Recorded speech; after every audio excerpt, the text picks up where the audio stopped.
Alam niyo ba na ginawang souvenir dati yung mga barbed wire dito sa Menjola? 40 years ago noon, bago magtanghalian, dalawa yung presidente ng Pilipinas.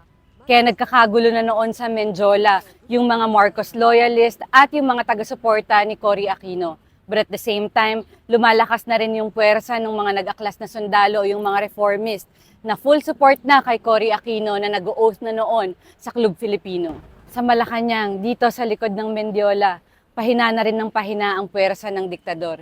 Ni hindi nga na-broadcast ng buo yung kanyang pag-oath dahil tinake over na ng mga rebelde yung Channel 4. Channel 4 is on the air again to serve the people. Unti-unti na rin bumibitaw noon ang militar dito sa Menjola. Kaya nakuha na rin ng mga tao na putulin yung barbed wire at nag-take home pa nga sila ng kawad bilang souvenir ng people power. Pero hindi basta-basta bumitaw yung diktador. Nagawa pa ng Marcos family na lumabas sa balkonahe ng Maharlika Hall para magpasalamat sa mga taga-suporta nila.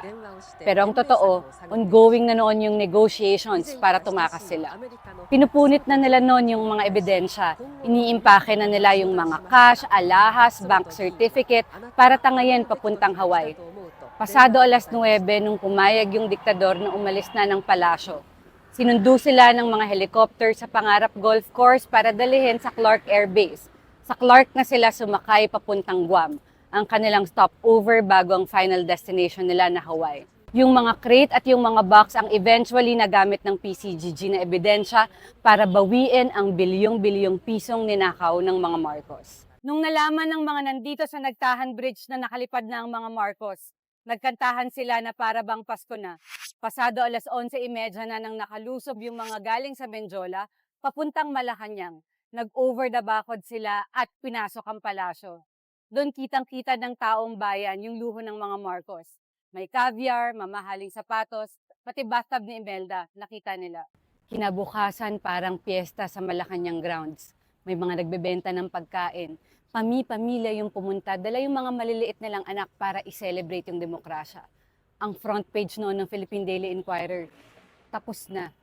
Wala na ang mga Marcos.